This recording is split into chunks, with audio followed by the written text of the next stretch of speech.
Accounting policies.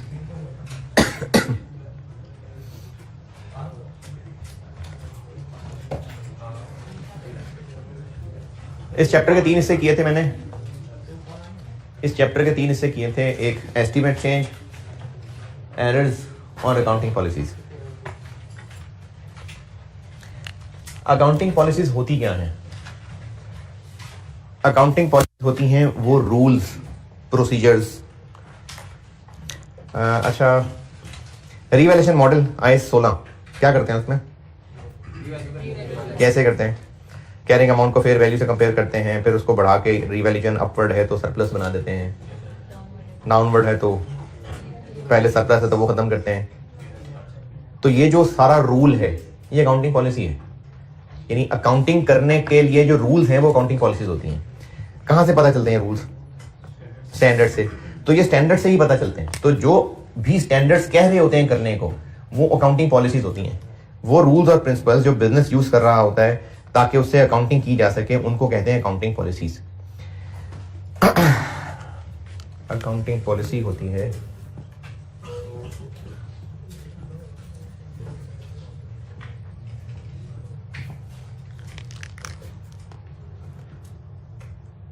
Rules, principles. किया change? अच्छा,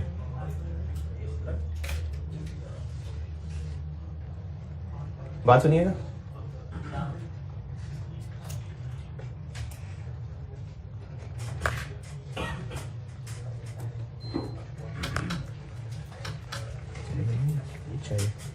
निशाने नहीं शादी यार, इनकी ना कुछ थ्रो कम हुई थी बहुत, मुझे लगता है।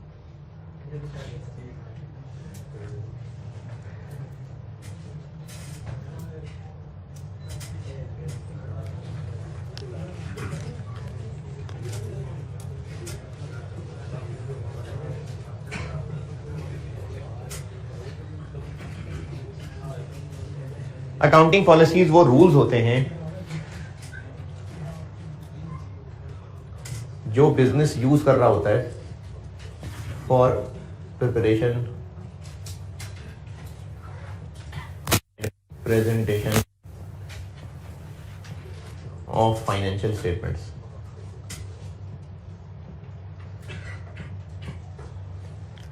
बिजनेस जो रूल्स फॉलो कर रहा होता है अकाउंटिंग करने के लिए, फाइनेंशियल स्टेटमेंट्स बनाने के लिए, उनको पॉलिसीज कहते हैं।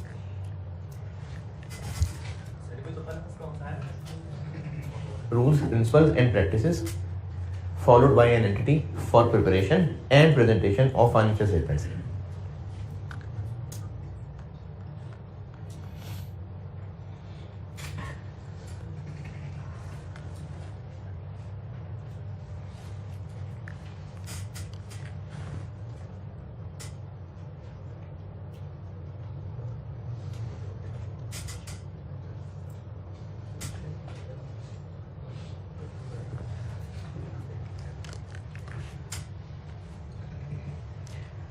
वैसे तो स्टैंडर्ड में नॉर्मली एक ट्रांजैक्शन का एक ही तरीका बताया होता है अकाउंटिंग करने का, लेकिन कुछ स्टैंडर्ड में चॉइसेस भी हैं। जैसे इन्वेंट्री की कॉस्ट कैलकुलेट करने के, जो कि आपके स्कोप में नहीं है, वो इंट्रो में चली गई है, वैसे बता रहा हूँ।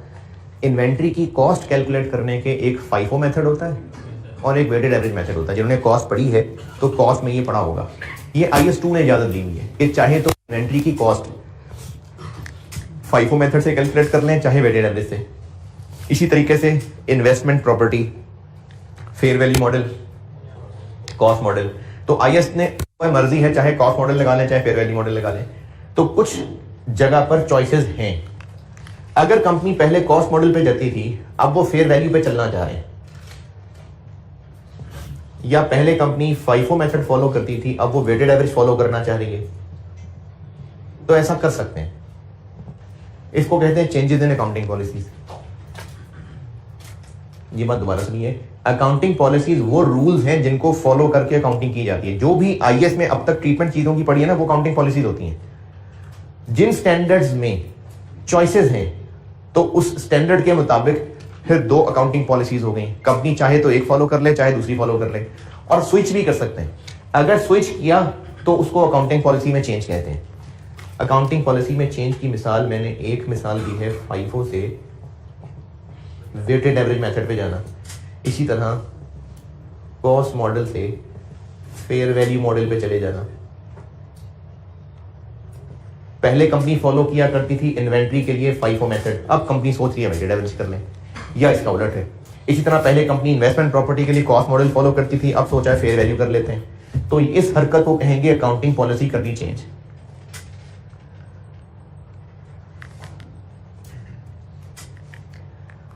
अगर अकाउंटिंग पॉलिसी करनी चेंज तो उसको कैसे अकाउंट फॉलो करना है ये बढ़ा लो।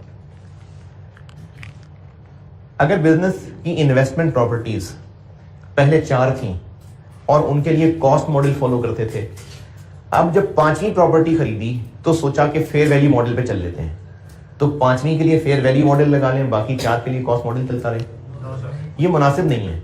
तो जो पहली 4 हैं उनको भी फेयर वैल्यू मॉडल में लाना पड़ेगा, और ऐसे लाना पड़ेगा जैसे वो पैदाइश से फेयर वैल्यू मॉडल पे।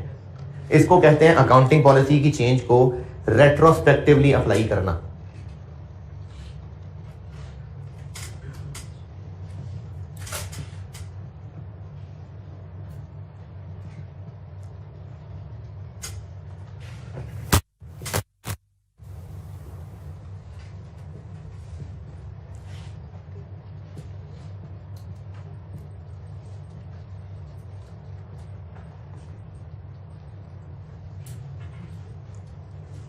और ये काम करने में बिल्कुल ऐसे ही है जैसे प्रायर ईयर एरर ठीक करते थे, यानी पिछले साल की फिगर्स को भी सब चेंज कर देंगे, रीसेट कर देंगे, जैसे पिछले ईयर्स में कभी पुरानी पॉलिसी थी ही नहीं। ये बात दोबारा समझिए। अगर कंपनी पहले इन्वेस्टमेंट प्रॉपर्टी के लिए कॉस्ट मॉडल फॉलो करती थी और अब से सोचा है कि फेयर वैल्यू मॉडल फॉलो कर लें, तो जो पिछले ईयर्स में कॉस्ट मॉडल पे करते आए थे, डेप्रिसिएशन चार्ज करते आए थे, उस सब को ऐसे बदल देंगे, पिछले रिकॉर्ड सारे ऐसे चेंज कर देंगे जैसे कभी कॉस्ट मॉडल था ही नहीं। इसी तरह पहले अगर कंपनी इन्वेंट्री की वैल्यूज फाइफो पे कैलकुलेट करती थी और अब कंपनी ने फैसला किया है कि वेटेड एवरेज करना है, तो पिछली सारे साल की इन्वेंट्रीज को बदल देंगे। इसको कहते हैं रेट्रोस्पेक्टिवली। और ये सवाल करने में ऐसे ही होगा जैसे एरर का सवाल।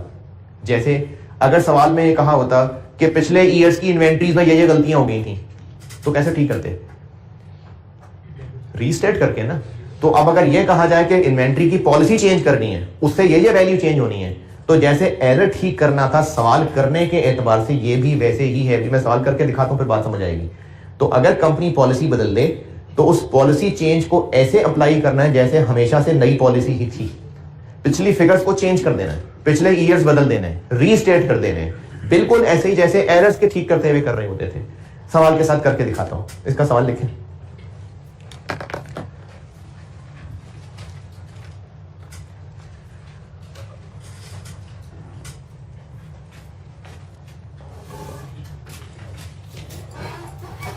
एक्सट्रैक्ट्स ऑफ सोसी, सोसी के एक्सट्रैक्ट्स।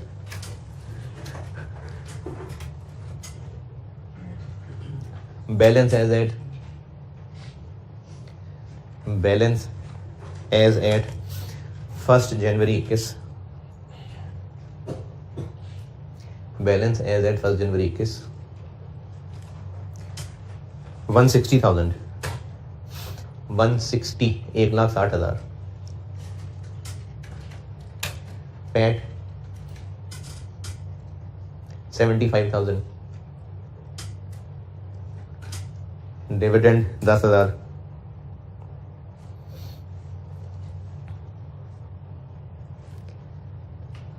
बैलेंस एज एट 31 दिसंबर 21 कितना? 25,000। पैट 90,000, 90,000। डिविडेंड फिर 10,000। तो बैलेंस एज एट 31 दिसंबर 22 305,000।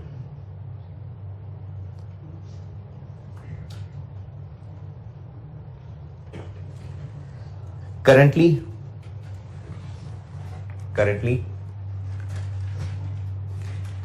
Weighted average method Currently, weighted average method is used. Currently, weighted average method is used for inventory valuation.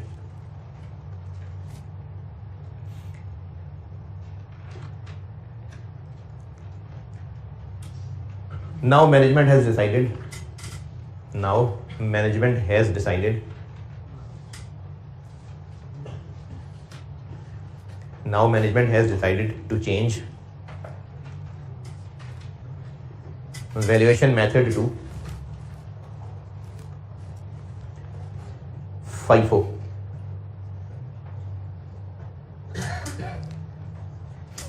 In this respect, मैंने लिखा है now management has decided to change valuation method to FIFO. In this respect, following values are determined.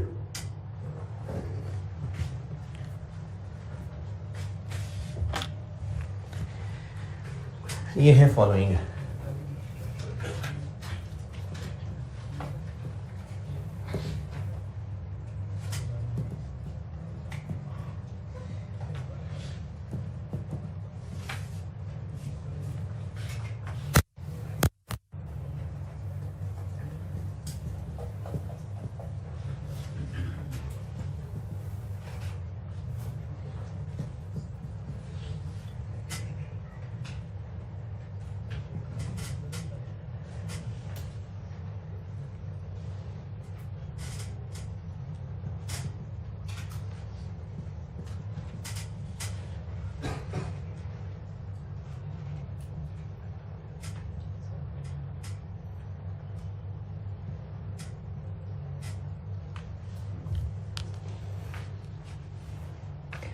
अभी इस वक्त कौन सा method follow करती है कंपनी?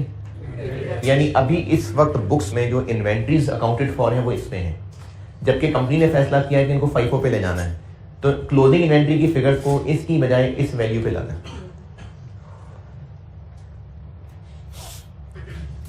मुझसे रिक्वायर्ड है रिवाइज्ड एक्सट्रैक्ट्स बना दें सोची के।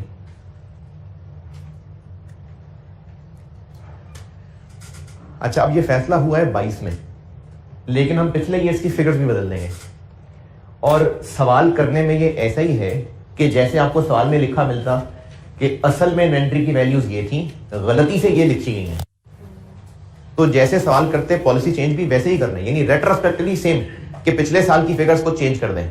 तो जैसे सवाल एरर वाला सॉल्व हो रहा होता वैसे ही इसी का सवाल सॉल्व हो रहा होगा। ये फिगर्स अभी बुक्स में है, इनको बदल के ये करना है। तो जो पहले सवाल करते थे कि इन्वेंट्री इतने से ओवर वैल्यू हो गई है, अंडर वैल्यू हो गई है, तो ये वही वाली बात ही हो गई है। इस वक्त इतने पे रिकॉर्डेड है, इतना करना है, इतने पे रिकॉर्डेड है, इतना करना है, इतने पे रिकॉर्डेड है, इतना करना है।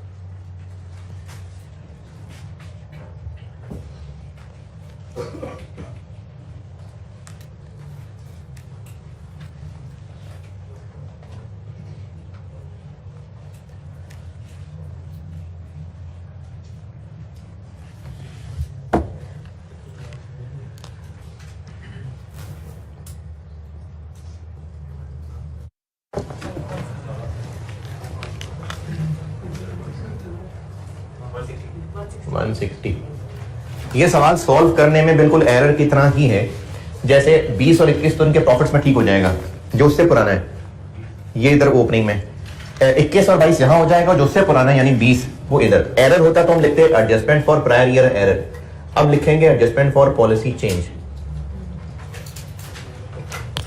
ये है, ये करना है, यानी इन्वेंट्री को कम करना है तो प्रॉफिट कम हो जाएगा। हमने इन्वेंट्री को इससे ये करना है, ये है, ये बनाना है, इन्वेंट्री को कम करना है तो प्रॉफिट को भी कम करना है। कितना? 2500। ये सवाल अगर एरर का होता तो भी ऐसे ही करते। एरर का होता से मेरी मुराद ये है कि अगर सवाल में लिखा होता कि बुक्स में ये लिखा गया गलती से, असल में ये था, तो इन्वेंट्री को कम कर दिया। ऐसे ही जैसे कहते हैं इन्वेंट्री वाज ओवर वैल्यू, तो कम करते तो प्रॉफिट कम करते, बस अंग्रेजी बदली। 15750 बैलेंस एज एट 1 जनवरी 21 रीस्टेटेड। फिर 21 और 22 का पैट गिवन कितना है? 22 का 90, 21 का 75। 21 का क्लोजिंग स्टॉक ये है, ये करना है जी, 2000 बढ़ाना है। 22 का क्लोजिंग स्टॉक ये था, ये करना है, 2400 बढ़ाना है।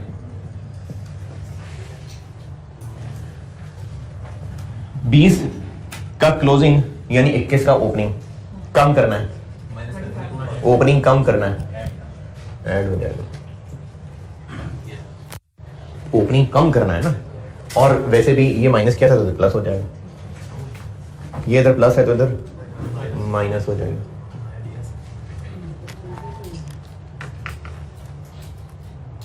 ये मैंने बिल्कुल एरर वाले ही काम किए हैं। सही प्रॉफिट बन जाएगा 90,400 और 79,500। तो इसका मतलब ये हुआ कि पॉलिसी चेंज एरर ही होता है? नहीं, पॉलिसी चेंज और है, एरर और है, लेकिन उनको डील ऐसे ही करना है। पॉलिसी चेंज को भी ऐसे अकाउंट फॉर करना है जैसे पुरानी पॉलिसी कभी थी ही नहीं, हमेशा से नई पॉलिसी थी, ऐसे सब बदल देना है। तो पैट बन गया restated 79,500, dividend 10,000, 227,000, balance as at 31 दिसंबर 21 रीसेटेड। फिर पैट 90400, डिविडेंड 10,000, 307,400।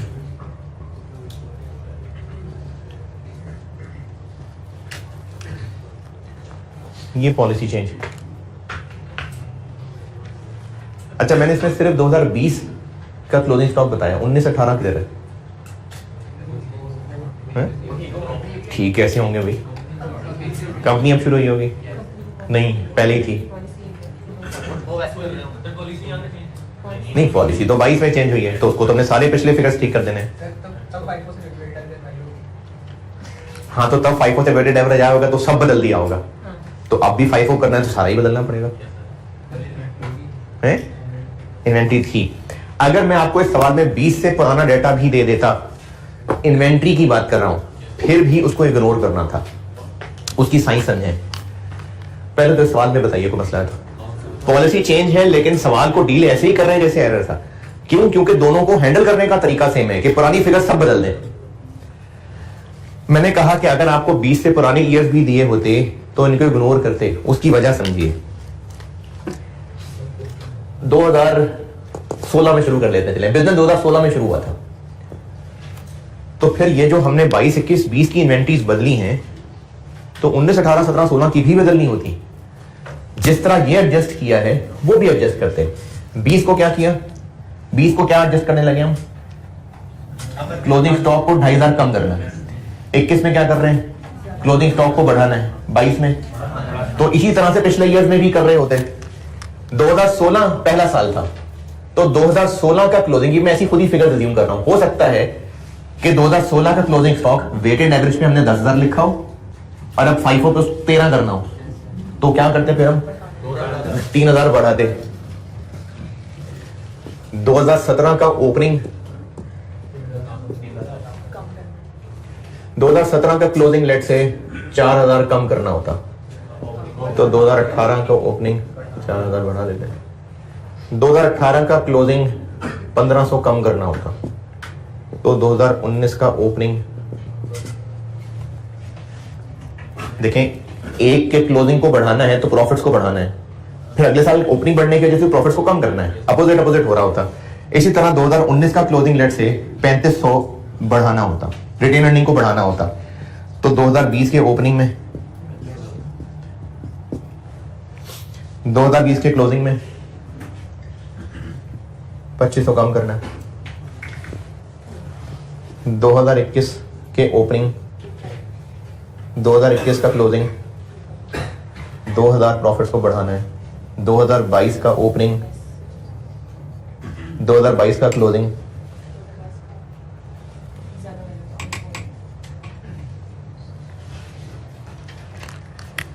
दो 2016 से बिजनेस शुरू हुआ था।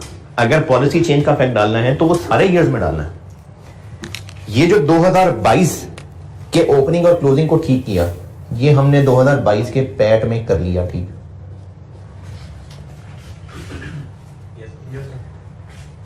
ये 2021 के पैट में ठीक कर लिए, और पुराने सारे ईयर्स सारे ये ओपनिंग रिटेन अर्निंग में, इन सबको मिला के मिलाएं, इन सबको कैलकुलेटर करने की जरूरत पड़ेगी।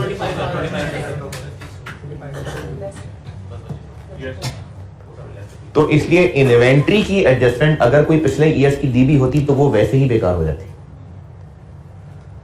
ये सब देखिए, इनको मिलाने से वो कट जाएंगे आपस में, फिर पीछे रह ही सिर्फ यही 3 काम जाएंगे। तो अगर पिछले साल के दिए भी होती इन्वेंट्री की वैल्यूज इग्नोर करते हैं। लेकिन ये मामला सिर्फ इन्वेंट्री के लिए है, क्योंकि एक क्लोजिंग अगला ओपनिंग है। तो इसलिए इस सवाल में मैंने सिर्फ डाटा ही 20, 21, 22 दिया था। ये हो गई इन्वेंट्री से रिलेटेड पॉलिसी चेंज की प्रैक्टिस।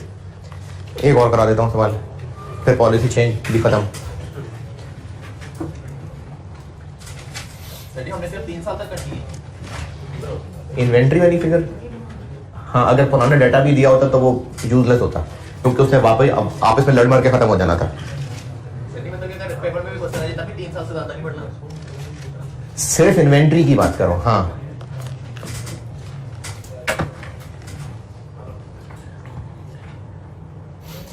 एक क्वेश्चन कर लेते हैं, क्वेश्चन नंबर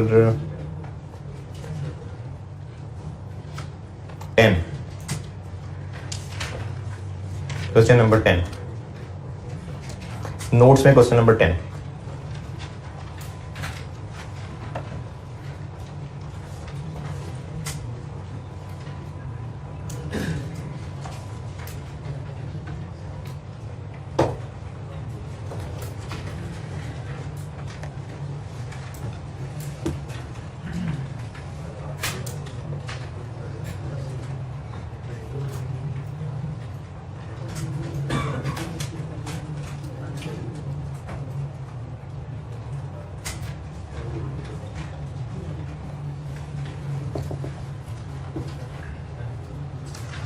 क्वेश्चन 10 पढ़ ले, मैं करता हूं बोर्ड पे।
सोसी का सवाल है और उसमें IS-8 मिक्स है। किधर IS-8 है? पॉइंट नंबर 3, इन्वेस्टमेंट प्रॉपर्टी की पॉलिसी चेंज हो रही है, कॉस्ट मॉडल से फेयर वैल्यू मॉडल पे आ रहे हैं। इस लास्ट में भी जो सवाल आया था ना, उसमें भी सोसी का सवाल था। ये मैंने नोट्स में डाला ही हुआ है, ये आपने खुद ही करना होगा जिंदगी में कभी। क्वेश्चन 4 मैंने डाला हुआ है इसमें, क्वेश्चन 4 देखिएगा, इन्हीं नोट्स में क्वेश्चन 4 देखें। ये रीसेंट रिटर्न का सवाल है। इसमें सिंपल था, सोसी था और EPS था, तो इसलिए 17 नंबर बने हुए थे कि 9 नंबर का सोसी पूछा हुआ था और 8 नंबर का EPS पूछा हुआ था। लेकिन ये बिल्कुल सिंपल था, जैसे हम करते रहे प्रैक्टिस EPS की, तो वो मैंने इस तरीके से सिखाई हुई है, उसी फॉर्मेट पे सोल्यूशन बना। आई कैप की वर्किंग थोड़ी डिफरेंट तरह से थी, तो मैंने आपको उसी फॉर्मेट पे बना दी जैसे सिखाई हुई है। आंसर वही है, मैंने वर्किंग सिर्फ अपने फॉर्मेट पे बना के दे दिया आपको। तो ये एक बिल्कुल मुनासिब सा सवाल है, ऐसे ही सवाल करते रहे हम प्रैक्टिस EPS के। एक राइट इशू था और शायद एक बोनस था, पता नहीं, वो बोनस भी नहीं था, सिर्फ राइट था। हाँ बोनस था, तो एक बोनस इशू था, एक राइट इशू था। तो बिल्कुल जैसे हम करते रहे EPS का सवाल, वैसा सा सवाल था। और सोसी का सवाल था और उसमें सिर्फ एक एरर था, पॉइंट नंबर 3। तो ये आपने खुद ही करना होगा। तो लास्ट टाइम भी ये सोसी के साथ ही मिक्स हुआ। लास्ट टाइम पहली दफा आया था IS-8 सिलेबस में और ये सोसी के साथ एक एडजस्टमेंट के तौर पे मिक्स हुआ था। तो अभी भी उम्मीद यही है कि ये सोसी में ही टेस्ट हुआ करेगा। तो क्वेश्चन नंबर 10 करते हैं। सोसी बनानी है और एक साथ एडजस्टमेंट IS-8 की है। 2019 बनाना है और कंपैरेटिव फिगर्स भी चाहिए। टोटल कॉलम कह रहे हैं ना बनाए, चलो अच्छी बात है, नहीं बनाते। ये जो अभी सामने बोर्ड पे सवाल किया है, ये बात जो मैं समझा रहा था कि इन्वेंट्री के पिछली वाली ईयर्स की फिगर नहीं देखनी, ये बात ओके ना। और ये सवाल करने में एरर की तरह ही हो रहा है, बस सिर्फ इसकी अंग्रेजी बदल गई है, वरना काम वही कर रहे हैं। क्योंकि एरर्स में भी पिछले ईयर्स की चेंजेस हम पिछले कॉलम्स को ही रीस्टेट करके करते हैं, और पॉलिसी चेंज में भी ऐसा ही करना है।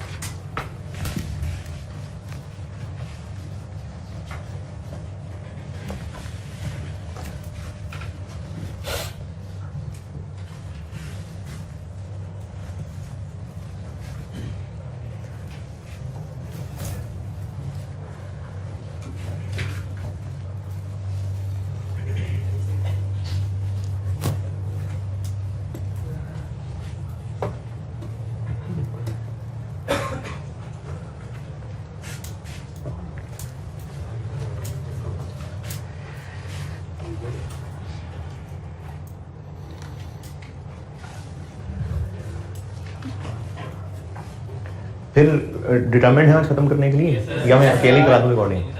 आ जाएंगे? रहन में तकरीबन कुछ 12:30 काट लेना है यार। पहले पेपर सिलेबस खत्म करने वाले बनो हैं। कितने बजे कॉस्ट है? इसके बाद उम्मीद तो है कि उसमें ज्यादा टाइम नहीं लगाऊंगा, लेकिन फिर भी आप रहन में 12:30 रखें, मैं ग्रुप में बता दूंगा। वैसे पता नहीं क्या बताने लगा था यार। क्वेश्चन 10 करने लगा।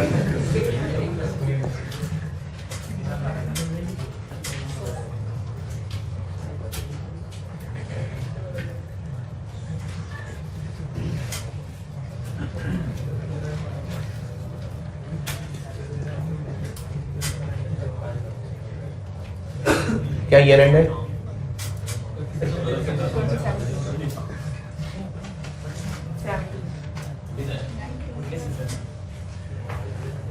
थोड़ी सी अंग्रेजी। कॉलम क्या क्या? शेयर कैपिटल, शेयर प्रीमियम नहीं है,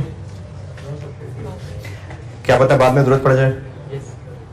नहीं, बाद में भी नहीं पड़ेगी जरूरत। सवाल पढ़ेंगे तो पड़ेगी ना, सवाल पढ़ेंगे तो पड़ जाएगी जरूरत। राइट इशू कर रहे हैं 24 रुपए पे। Yes sir,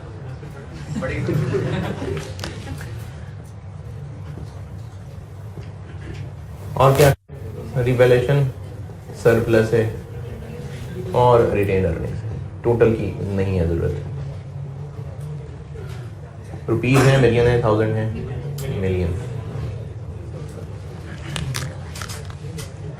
balance as at 1 जनवरी। क्या 1 जनवरी? 18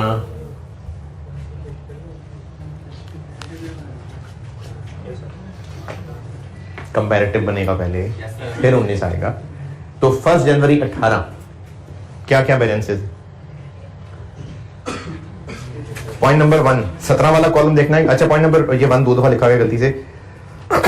दूसरा वाला जो टेबल है 17 वाला कॉलम देखना है कि 18 वाला, दूसरा वाला टेबल। इसमें इस बात की एहतियात रखिएगा कि इससे ऊपर अंग्रेजी क्या लिखी हुई है। अगर वो कहता है share capital and reserves as at 31 दिसंबर, तो फिर हम 17 वाला कॉलम लेते हैं। उसने 1 जनवरी की फिगर्स दी हैं, तो इसलिए 1 जनवरी 18, तो 18 वाला कॉलम। कैपिटल 300, प्रीमियम नहीं है, सरप्लस 10, रिटेन अर्निंग्स 348।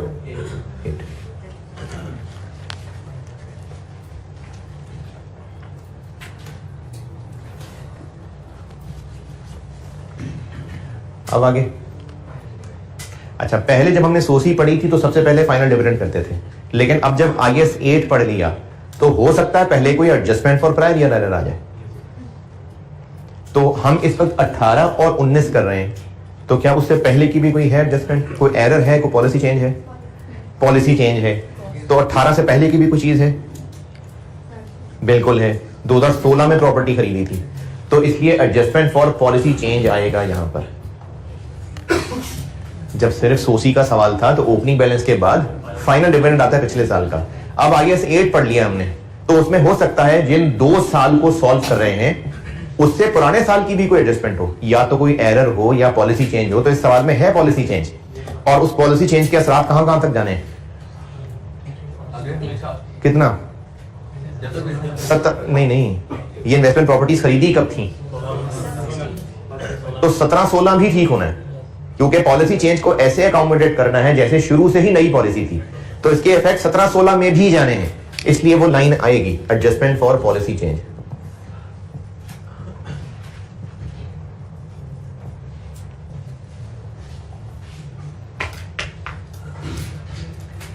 अगर कोई एरर होता और 2018 से भी पुराने साल का एरर होता तो फिर लाइन आती है adjustment for prior year error, उसके बाद फिर आएगा पिछले साल का फाइनल। यानी नॉर्मल सोसी का सवाल जैसे पहले सीखा था, अब IAS 8 आने से उसमें एक लाइन इजाफी आ गई है। ठीक है?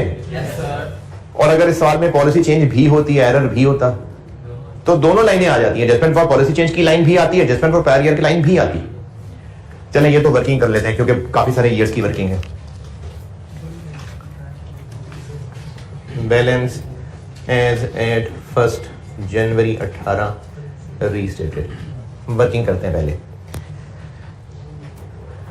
लास्ट पॉइंट, क्या क्या है सारी कहानी उसकी। 1 जनवरी 16 को इन्वेस्टमेंट प्रॉपर्टी खरीदी थी और उसको कॉस्ट मॉडल पे चलाते थे। 16, 17, 18, 19 कॉस्ट मॉडल पे चलाते आए हैं। अब उसको फेयर वैल्यू मॉडल की पॉलिसी पे अपडेट करना है। कैसे? कॉस्ट मॉडल के सारे असरात रिवर्स और फेयर वैल्यू मॉडल के सारे असरात डाल देते हैं। तो क्या रिवर्स? कॉस्ट मॉडल और क्या फर्क है फेयर वैल्यू मॉडल में? जो डेप्रिसिएशन चार्ज करते आए थे वो सब रिवर्स कर देंगे, और फेयर वैल्यू मॉडल में क्या होता है? हर साल फेयर वैल्यू पे अपडेट करते हैं। गेन लॉस है तो वो P&L में जाता है। तो जो कॉस्ट मॉडल पे करते आए थे वो रिवर्स कर देते हैं। 2016, 2017, 2018, 2019 डेप्रिसिएशन रिवर्स कर देते हैं। कितनी डेप्रिसिएशन चार्ज करते आए थे? कॉस्ट कितनी थी इसकी? इसमें से कुछ बिल्डिंग है, कुछ लैंड है। डेप्रिशिएट किसने होना था? कितनी थी वो? और इसकी लाइफ इतनी डेप्रिसिएशन थी जो चार्ज करते आए थे। देखें पॉलिसी चेंज है, कॉस्ट मॉडल से फेयर वैल्यू पे जाना है, तो कॉस्ट मॉडल को खत्म करके फेयर वैल्यू मॉडल डालना है। तो कॉस्ट मॉडल पे जो डेप्रिसिएशन चार्ज होती आई थी वो रिवर्स कर देते हैं। कितनी? रेजो वैल्यू भी है। अच्छा जी, रेजो वैल्यू भी है। कितनी है? 10 डिवाइडेड बाय 20। सर जी अगर हमने मतलब डेफिनेशन रिवर्स करना है तो हम कॉस्ट ही लिख लेते हैं, क्योंकि हमने कॉस्ट ही लिखना है बाद में। हम कॉस्ट को नहीं, ये मैं एडजस्टमेंट हम सोसी बना रहे हैं, तो ये जो भी यहां पर करने लगा वो प्रॉफिट की एडजस्टमेंट निकाल रहा हूं ना। हम सोसी बना रहे हैं, इसमें क्या चीज एडजस्ट करनी है? जो प्रॉफिट में चीजें गई थी, तो प्रॉफिट में डेप्रिसिएशन चार्ज हुई थी, जबकि फेयर वैल्यू मॉडल पे फेयर वैल्यू गेन लॉस आता है, तो हम डेप्रिसिएशन रिवर्स कर देते हैं और जो फेयर वैल्यू गेन लॉस है वो डाल देते हैं। तो डेप्रिसिएशन कितनी? रिवर्स कर देते हैं। प्रॉफिट बढ़ाएं कम करें? बढ़ा देते हैं। डेप्रिसिएशन चार्ज की थी, रिवर्स करना है, प्रॉफिट बढ़ा देते हैं। फेयर वैल्यू मॉडल में हर साल का गेन लॉस P&L में जाता है, तो क्या था, गेन था लॉस था, हर साल 6% इंक्रीज होता जा रहा था, तो वो जो फेयर वैल्यू गेन है उसको शामिल करते हैं तो प्रॉफिट को बढ़ा लेते हैं। अब ये जो हर साल 6% का इंक्रीज आ रहा था, 1 जनवरी 16 पे कॉस्ट कितनी थी 50, 31 दिसंबर 16 कितना गेन आया 6%, कितना 3, फिर 31 दिसंबर 17 कितना गेन आया 3 फिर 31 दिसंबर 18 फिर गेन आया। ये कैसे निकल रहा है गेन, वो कह रहा है 6% वैल्यू बढ़ती गई तो मैं 6% को बढ़ाता जा रहा हूं। फिर कितना गेन आया है 3.37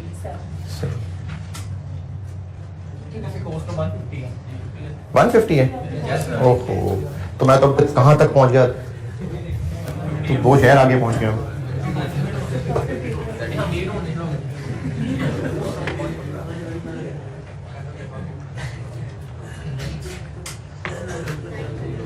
छः %, 9, फिर 6%, 9.54, ये बन गया 168.54, फिर 6%।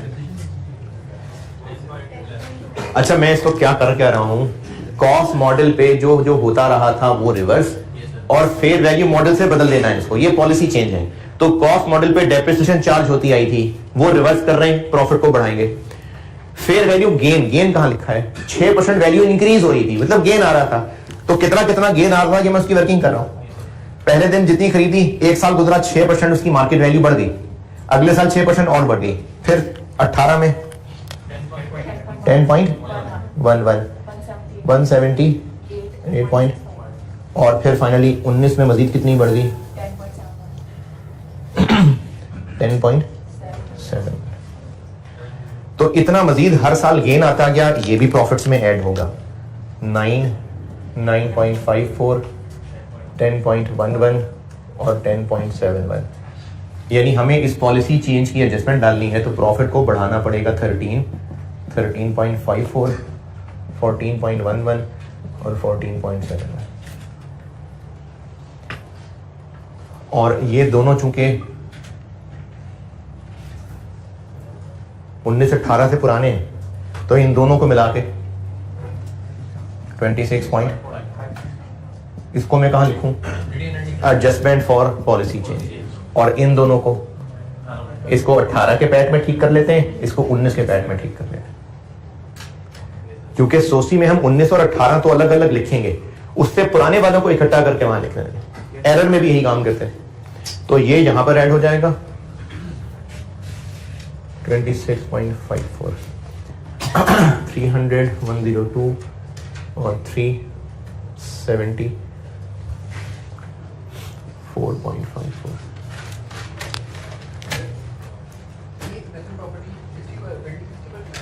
वो तो डेप्रिसिएशन के लिए 60% था, प्रॉपर्टी तो पूरी 150 है, लैंड पे डेप्रिसिएशन क्यों लगेगी।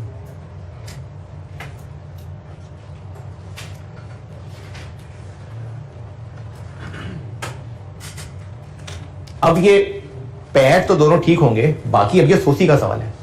तो अब सबसे पहला काम 17 का फाइनल, तो 17 का फाइनल था, किधर गया पॉइंट नंबर, ऑन 1 मार्च 18 17 का फाइनल कैश 10% डिक्लेयर किया, तो 17 का फाइनल कैश था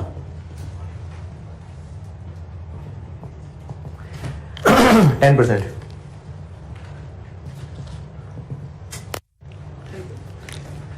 कैश डिविडेंड है, कहां लिखूं, सिर्फ रिटेन अर्निंग से लेस। फिर इसके बाद क्या आता है, इंटरम, तो इंटरम था कोई 2018 में और सवाल में कहीं इसके अलावा है इंटरम डिविडेंड? नहीं, 19 में है। फिर क्या आता है? राइट इशू, वो नवंबर 2018 में है बिल्कुल, तो राइट इशू आ जाएगा। कितना हुआ है राइट इशू? 40%। ये इसका एक शेयर कितने का है? तो 30 मिलियन शेयर्स इंटू 40%, इतने शेयर इशू किए। ये देखें, इंटू 10 रुपए, 14 रुपए, 24 रुपए का इशू किया ना, तो ये 10 लगा के इधर लिख लेंगे, 14 लगा के इधर लिख लेंगे, तो कैपिटल में आ जाएगा 120 और प्रीमियम में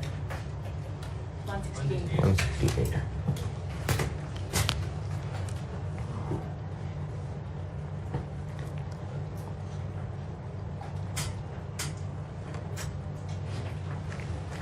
फिर क्या आता है? फाइनल भी हो गया, राइट इशू हो गया, इंटरम भी हो गया, फिर एंड पे प्रॉफिट। तो 18 का प्रॉफिट कितना जी? 90। और क्या करूं उसमें?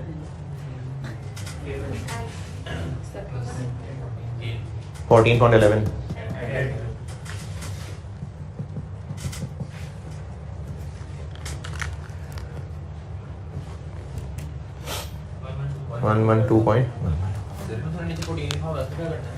कौन सा?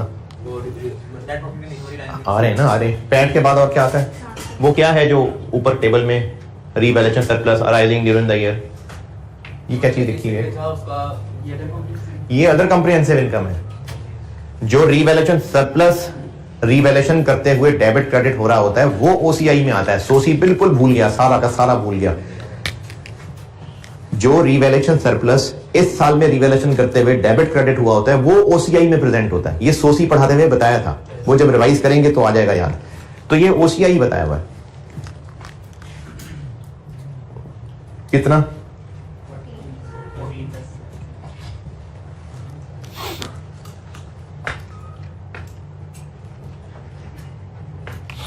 और ये जो इसी के नीचे बोल्ड करके लिखा हुआ है क्या है? ट्रांसफर वाली बात है। वो कह रहे हैं कि जब रिटेन अर्निंग्स में ट्रांसफर करना होता है सरप्लस से, तो बस एंड पे बेचते हुए ट्रांसफर करते हैं, यानी इंक्रीमेंटल डेप्शन कोई ट्रांसफर नहीं होती। तो बस ठीक है, नहीं होती तभी तो बताई भी नहीं हुई, वरना सोसी में और इसके बाद क्या आता है? ट्रांसफर आते हैं ना, तो वो नहीं है। इसीलिए नहीं बताया है क्योंकि कंपनी की पॉलिसी नहीं है। जो सरप्लस से रिटेन अर्निंग्स को ट्रांसफर करना होता है वो इसलिए नहीं बताया है क्योंकि कंपनी की नहीं है पॉलिसी।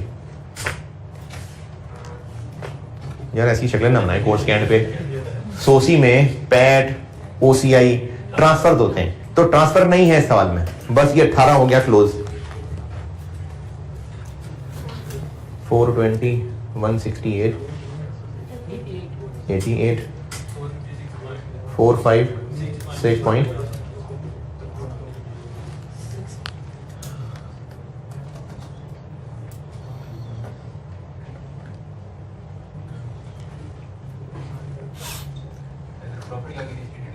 क्या जी? जी जी बिल्कुल बिल्कुल, रीस्टेटेड। और ये हो गया balance as at 31 December 18 restated. आगे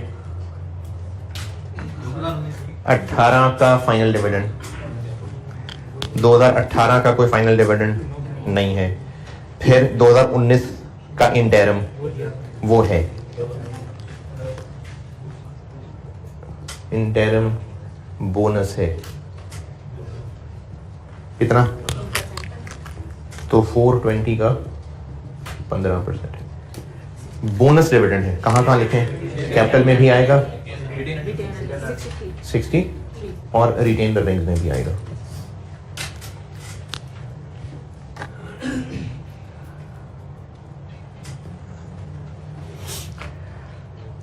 राइट इशू वगैरह कोई नहीं है। और फिर प्रॉफिट कितना दिया हुआ है? 80। क्या करें उसमें? 14.71 ऐड कर दें। ये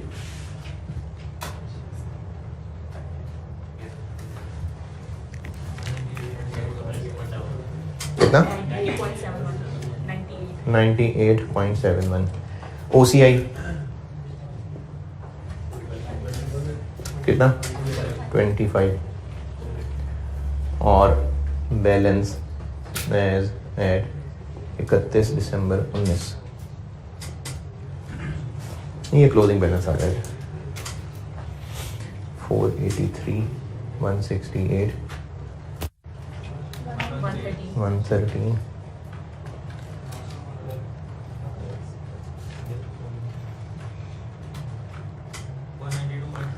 492.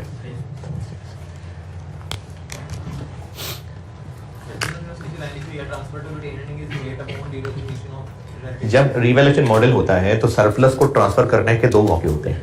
एक हर साल सरप्लस से रिटेन अर्निंग में जाता है इंक्रीमेंटल डेप्थ, और उसके बाद जब फाइनली एसेट बिक जाता है तब।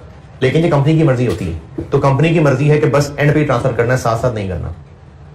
Transfer to retain earning is made upon derecognition of related asset, यानी जब बेचेंगे तो करेंगे, साथ साथ नहीं करेंगे। इसीलिए सवाल में आपको नहीं दी हुई थी इंक्रीमेंटल डेप्थ। IS 8 done. क्या? अरे नहीं भाई, रिवैल्यूएशन की है अपवर्ड, रिवैल्यूएशन मॉडल, रिवैल्यूएशन हुई होगी पीपीई की, उस पर रिवैल्यूएशन सरप्लस आया होगा, वो OCI होता है। IS 8 की लास्ट चीज, IS 8 खत्म, लास्ट चीज उसकी, आपसे इनका नोट मांगा जा सकता है।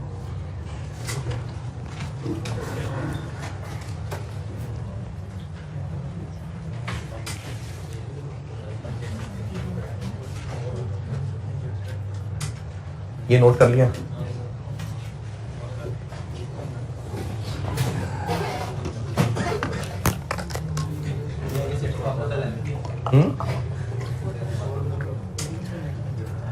प्रैक्टिस काफी कराई मैंने, लेंथी तो।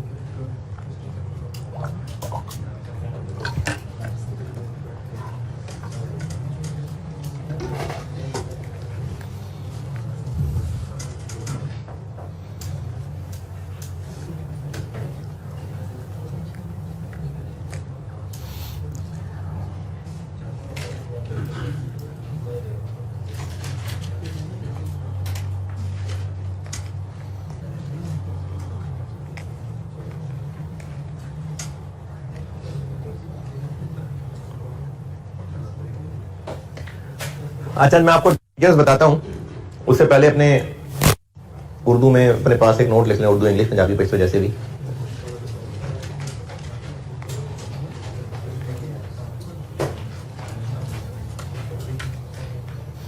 पहले समझ लीजिएगा बात पूरी।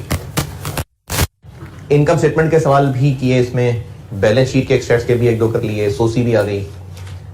एक करंट ईयर का पोर्शन होता है और एक उससे पिछला कंपैरेटिव। SOCI के काफी सारे सवाल किए थे, एक 22 का कॉलम, एक 21 का कॉलम। SOFP के भी पिछली क्लास में 2 सवाल तो किए ही थे, एक होमवर्क भी दिया था, एक 22 का कॉलम, 21 का कॉलम, और सोसी भी किया है। IS 1 रिक्वायर करता है, IS 1 कि जब IS 8 लगाएं, IS 1 रिक्वायर कर रहा है कि जब IS 8 लगाएं तो SOFP का एक कंपैरेटिव बना के दें। दोबारा, हमने अभी तक जितने सवाल किए उसमें एक 22 का कॉलम था और एक 21 का कॉलम था, यानी एक करंट और एक कंपैरेटिव। IS 1 रिक्वायर करता है कि जब भी IS 8 लगाएं, यानी एरर्स पिछले ईयर्स, पॉलिसी चेंज पिछले ईयर्स, तो एक एक्स्ट्रा कंपैरेटिव कॉलम बना के दें सिर्फ SOFP के लिए। IS 1 रिक्वायर करता है कि जब IS 8 लगेगा पिछले सालों में और पिछले साल रीस्टेट करके दे रहे होंगे, तो सिर्फ SOFP के लिए, SOCI के लिए नहीं, सोसी के लिए नहीं, सिर्फ SOFP के लिए एक एक्स्ट्रा कंपैरेटिव बनाना पड़ेगा। IS 1 रिक्वायर करता है कि जब भी IS 8 लग रहा होगा तो सिर्फ SOFP के लिए एक एक्स्ट्रा कंपैरेटिव बनाना पड़ेगा।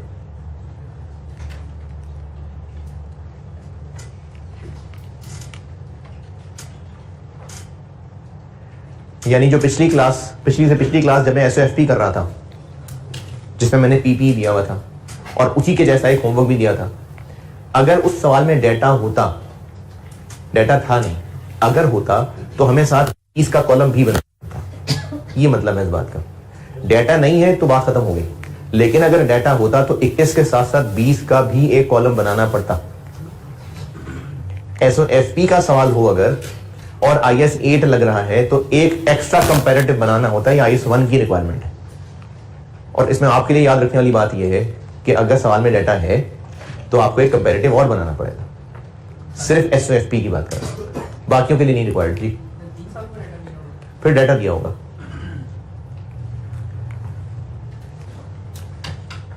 ये बात लिखनी थी आपने।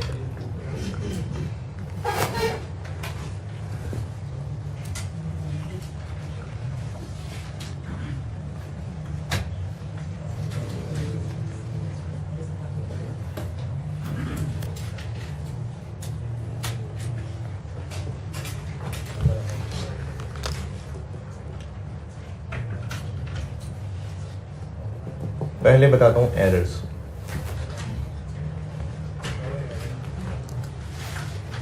आपसे इस नोट पूछा जा सकता है। नोट नंबर रख देते हैं, let's say 8, correction of prior year error. ये होती है उस नोट की हेडिंग। इस नोट में एक तो लिखी जाती है अंग्रेजी, थोड़ी सी अंग्रेजी कि एरर हुआ क्या था।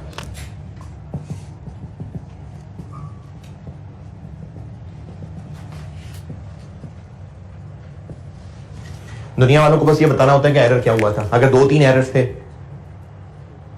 तो वो 2-3 बता देंगे। तो एक तो इस नोट में बताना है कि एरर क्या हुआ था, और बस बता दें कि एरर क्या हुआ था, माफिया मांगने की जरूरत नहीं है, बस हम बता देंगे ये एरर हुआ था। एक तो ये आ गई अंग्रेजी। फिर इसके अलावा एक काम करना होता है जिसको कहते हैं इफेक्ट ऑफ करेक्शन। इसमें करना यह है कि इसके 2 पोर्शन बन जाएंगे, एक स्टेटमेंट ऑफ फाइनेंशियल पोजीशन की सब हेडिंग के साथ और एक स्टेटमेंट ऑफ कॉम्प्रिहेंसिव इनकम की सब हेडिंग के साथ। और उसमें करना यह होगा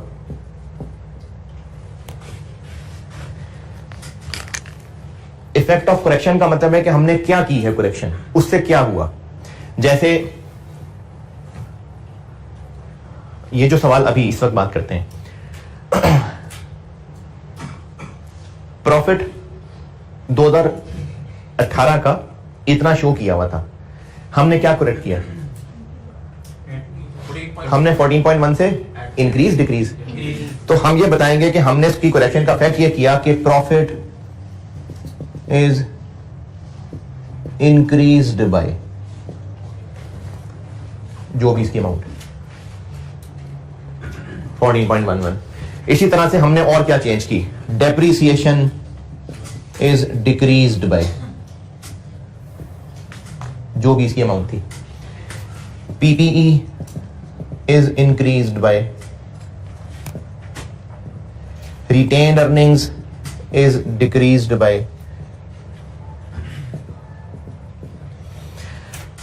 ये जो मैं लिख रहा हूं ना इधर अंग्रेजी, ये मैंने मिसालें लिखी हैं। करना क्या है? करना यह है कि हमने जो भी करेक्शन की उससे एसओएफपी की लाइन आइटम से क्या फर्क पड़ा। पीपी को बढ़ाया कम किया, इन्वेस्टमेंट प्रॉपर्टी को बढ़ाया कम किया, इन्वेंट्री को बढ़ाया कम किया। मैं ये आपको 2022 को सामने रख के बता रहा हूं। तो इसके सामने क्यों? क्योंकि एसओएफपी के भी आपको कहा था कि 2 कंपैरेटिव बनाने पड़ेंगे। तो इस पोर्शन के लिए ये 2 फिगर्स और एसओसीआई की फिगर्स के लिए बस सिर्फ 21। करना क्या है? करना यह है कि जो भी करेक्शन हमने की उसका कहां क्या क्या इफेक्ट गया, वो इफेक्ट इंक्रीज और डिक्रीज की शक्ल में बताना है। ये जो चीज मैंने लिखी है ना, ये मैंने सिर्फ 2 लाइनें मिसाल लिखी है। जो भी सवाल में एरर है, effect of correction, statement of financial position वाला portion, statement of comprehensive income वाला पोर्शन, और इस पोर्शन में बताना क्या है? इस पोर्शन में हमने बताना है effect of correction on each line item of comparative figures, कि हमने कंपैरेटिव फिगर्स में क्या क्या एडजस्टमेंट की, किस किस फिगर, सवाल में दी हुई फिगर और आंसर की दी हुई फिगर हमने क्या क्या बढ़ाया, क्या क्या कम किया। इंक्रीज बाय और डिक्रीज बाय की शक्ल में बताना है। Increase by amount, decrease by amount. जो बैलेंस शीट में फिगर्स चेंजेस की हैं, 21 की चेंज भी, 20 की चेंज भी, और अगर 20 का डाटा ही नहीं है तो फिर सिर्फ 21 की चेंज। और इसी तरह इनकम स्टेटमेंट में कौन कौन सी लाइन आइटम चेंज की है, वो सिर्फ पिछले साल की फिगर। और इसकी मिसाल ही देख लें, ये एरर का नोट हो गया, इसकी मिसाल ही देखें आप। क्वेश्चन नंबर देखिए 8।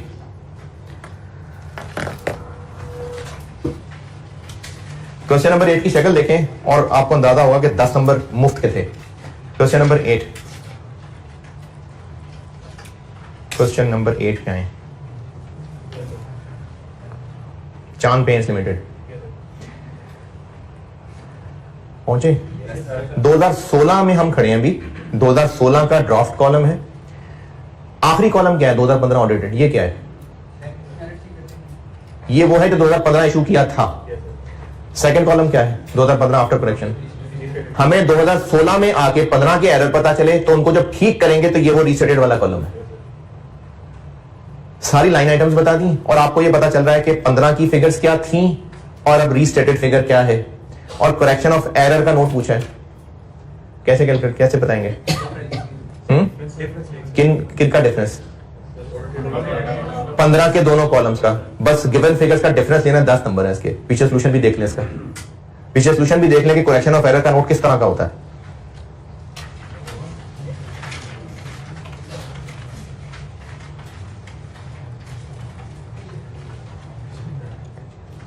सिर्फ उन फिगर्स का डिफरेंस लिया हुआ, बस इंक्रीज बाय डिक्रीज बाय करके बताया हुआ बस है।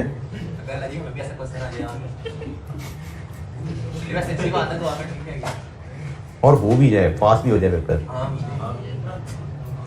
एक मिसाल और देख लें करेक्शन ऑफ एरर की। क्वेश्चन 2 होमवर्क दिया था, क्वेश्चन 2 होमवर्क दिया था, इसके डी का सॉल्यूशन ही देख लें, पार्ट डी का सॉल्यूशन देख लें।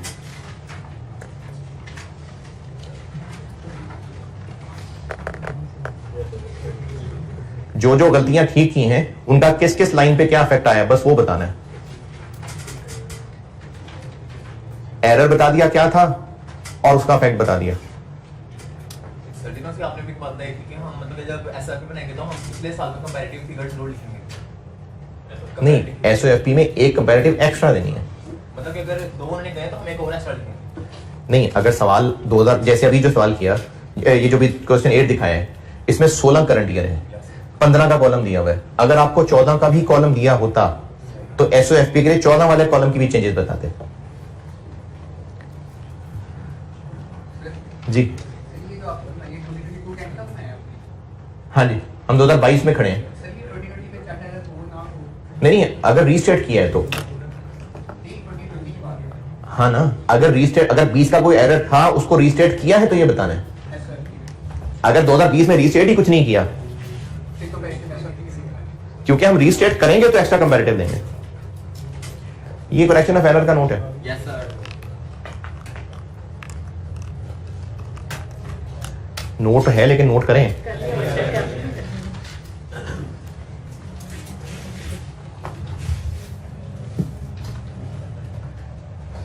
जी जी, चलो वीडियो में है ना, लेक्चर तो है ही।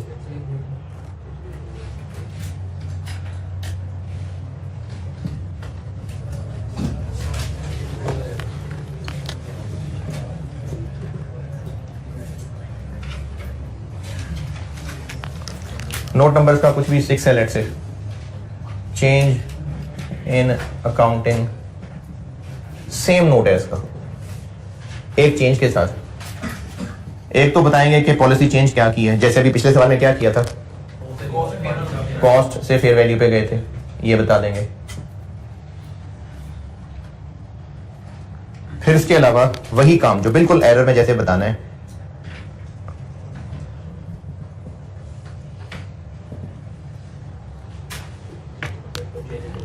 लेकिन इसमें ये भी होगा।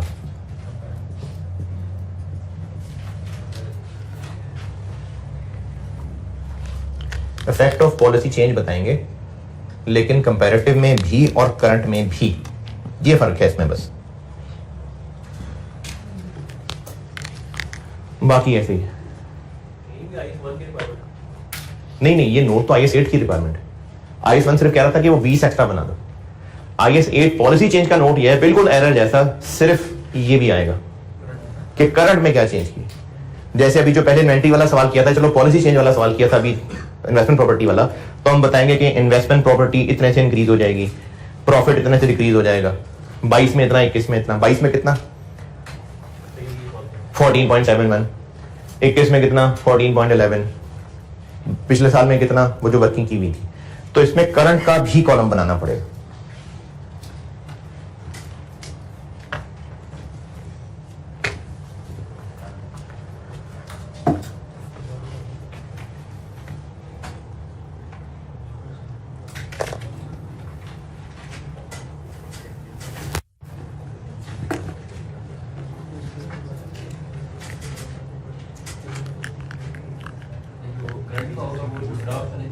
हाँ जी बिल्कुल बिल्कुल, जो ड्राफ्ट हैं और जो हम आंसर में बना रहे हैं उसका फर्क।